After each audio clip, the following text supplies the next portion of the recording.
Bonjour et bienvenue à cette pratique de méditation.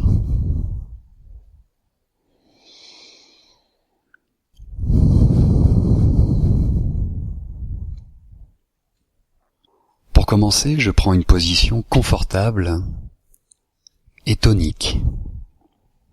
Le dos plutôt droit, les épaules dégagées, la tête légèrement relevée.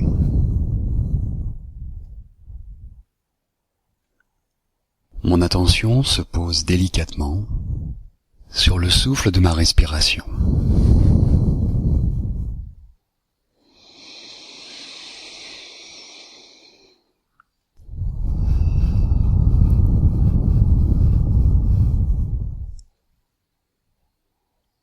Aujourd'hui, cette pratique, qui n'en est pas totalement une, quoiqu'un peu, a pour thème les idées reçues concernant la méditation, les images que l'on peut en avoir, qui sont transmises.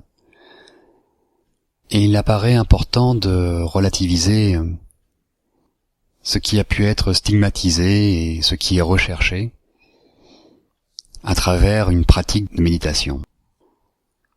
La première vient de l'expression couramment utilisée, faire le vide, ne pas penser, ne penser à rien.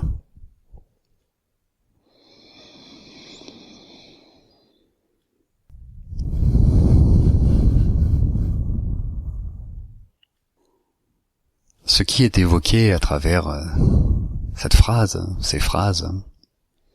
ces mots, c'est plutôt un état ressenti ou avec une impression, un sentiment que la pensée n'est plus, se dilue, n'existe plus.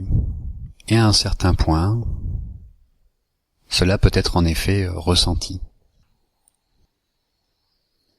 Maintenant, et chacune de nous peut le constater, le changement est constant. Les choses changent, les éléments changent, notre corps change, notre respiration change, les situations, les contextes, les relations, les personnes changent, évoluent, se transforment. Et tout est sujet à changement. Qu'est-ce qui ne change pas ?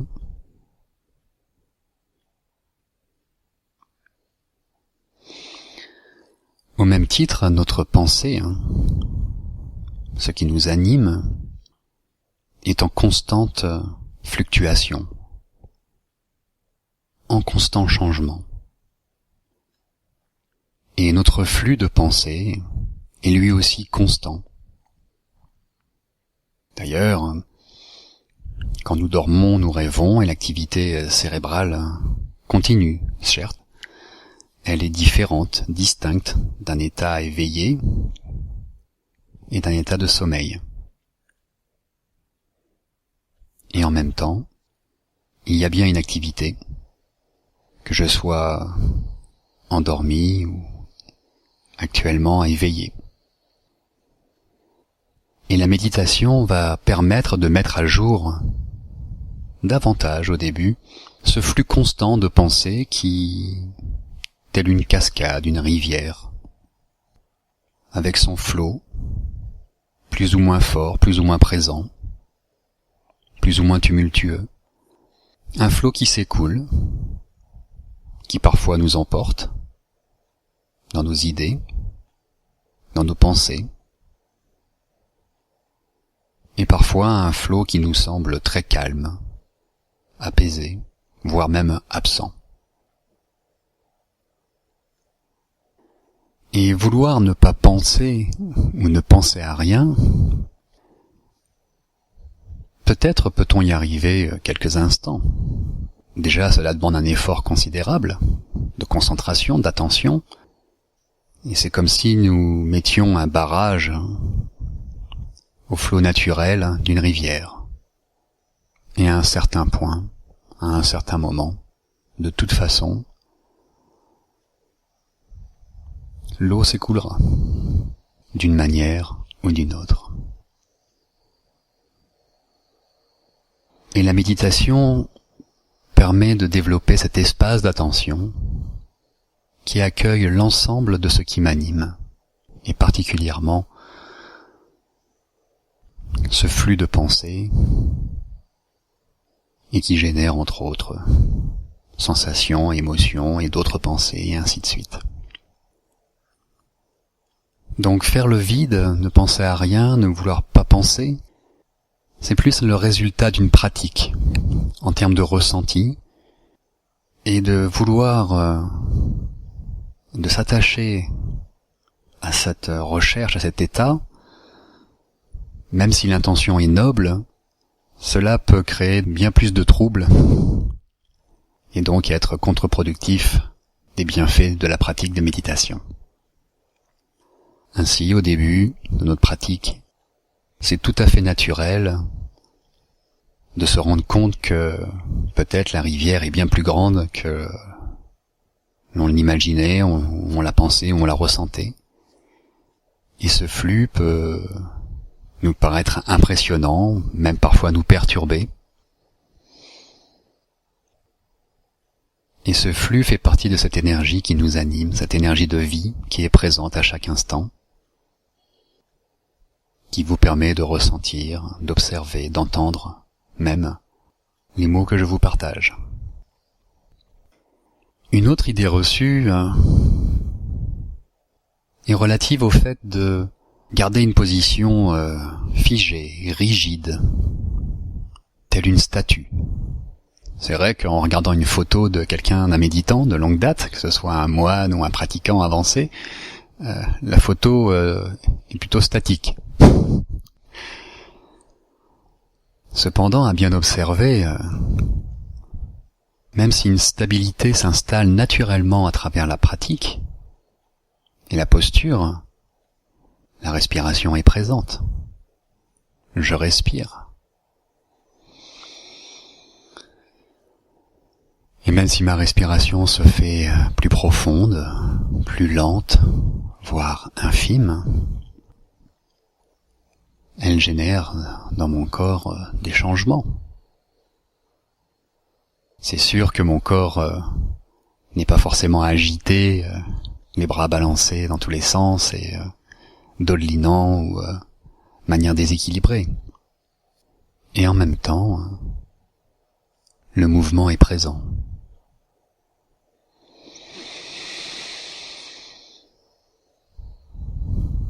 Que se passerait-il sans le mouvement de ma respiration ?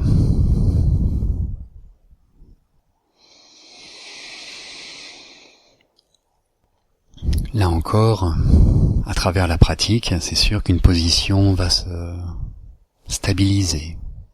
Et il est tout à fait possible, si vraiment un inconfort est ressenti, bien entendu, de s'étirer un bras, bouger une épaule, rouler sa nuque, étendre une jambe, dont l'engourdissement peut être très fortement ressenti.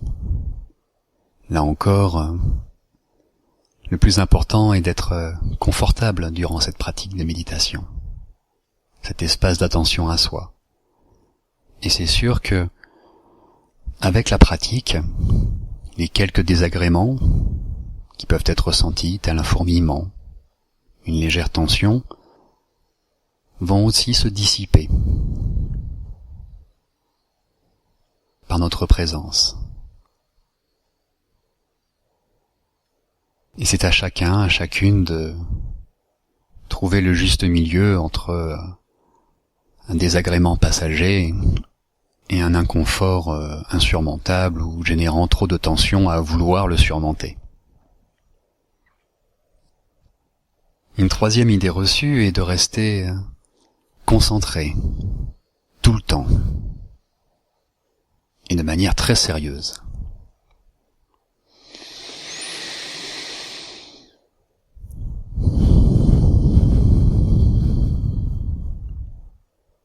C'est sûr que la méditation permet de développer une forme d'attention. Une attention qui peut être focalisée, telle la concentration sur un objet, un point fixe, une image, un symbole, une sensation, une idée, une émotion, une situation. Et en même temps, cette attention, en moyenne, pour un enfant, elle est de 2, 3, 4 minutes, et pour un adulte, de 5, 6, 7 minutes. Et c'est sûr que pour un méditant de longue date, avancé dans sa pratique, cette attention peut être soutenue, présente, de manière bien plus étendue. Aussi,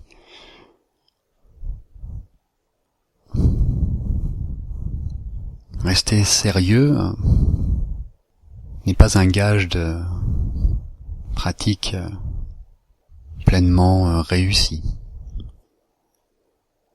La méditation, en ce sens, peut être aussi ludique. Je peux tout à fait m'amuser de ce flot de pensées qui circule, qui est tumultueux.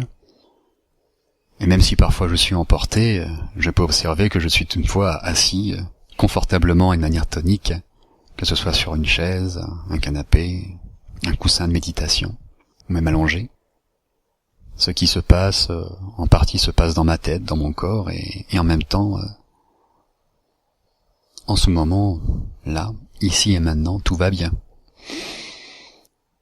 Et je peux certes, à travers une pratique où je suis pleinement engagé, concentré à mettre en œuvre mes facultés de concentration, d'attention, il y a un certain sérieux, un engagement. Et en même temps, il est tout à fait possible que ce soit léger, de s'en amuser. Ainsi, la méditation peut revêtir un aspect ludique, car avant tout, c'est un espace d'attention envers et avec soi. Enfin, chaque méditation est unique. Même quelle qu'en soit l'approche,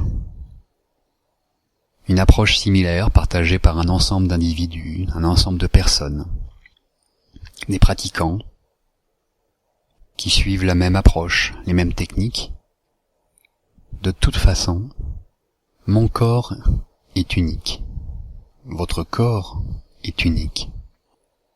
Le corps du voisin, de la voisine, des pratiquants est unique. Et en ce sens, son fonctionnement aussi est unique, avec certes des particularités similaires. Nous avons tous 2 bras, 2 jambes, un buste, une tête, une bouche, des yeux, des oreilles. Nous respirons tous. Nous aspirons tous à une vie épanouie. Et en même temps, nous avons tous des spécificités uniques, une expérience de vie unique, une interprétation de ce qui se produit unique. Et en ce sens, chaque méditation, chaque pratique est elle aussi unique. Même si encadrée, même si intégrée à un cursus partagé par bon nombre de personnes qui peuvent échanger, bien sûr, sur leurs pratiques et chacun peut y trouver des similarités, et en même temps, plusieurs distinctions. Et ces distinctions sont le signe de notre unicité et diversité. Et c'est là aussi la beauté de la méditation, où chacun et chacune peut se reconnaître à travers cet espace d'attention, se reconnaître dans ses spécificités, se reconnaître pour explorer, développer, se familiariser avec soi, ce que je suis, tel que je suis. Ainsi, méditer peut aussi se définir comme s'autoriser d'être, avec toutes mes qualités, mes attitudes, comportements, les aspects de ma personnalité et ses traits de caractère, qu'ils soient récurrents, passagers, que je m'en trouve parfois agacé ou satisfait.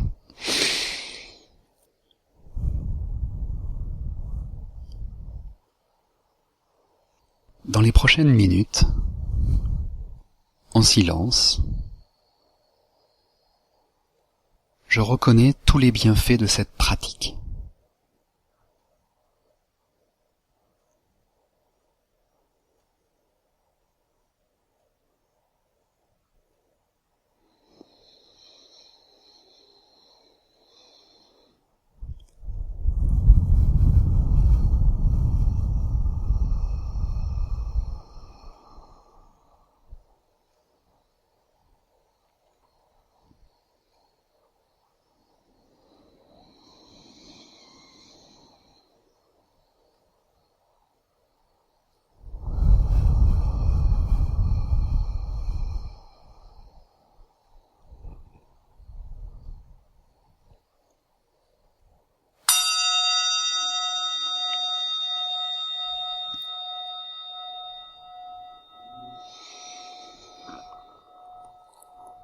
à ma manière, par un geste, un mot, un symbole. J'intègre les bienfaits de cette pratique et je dédie cette méditation aux personnes de mon choix.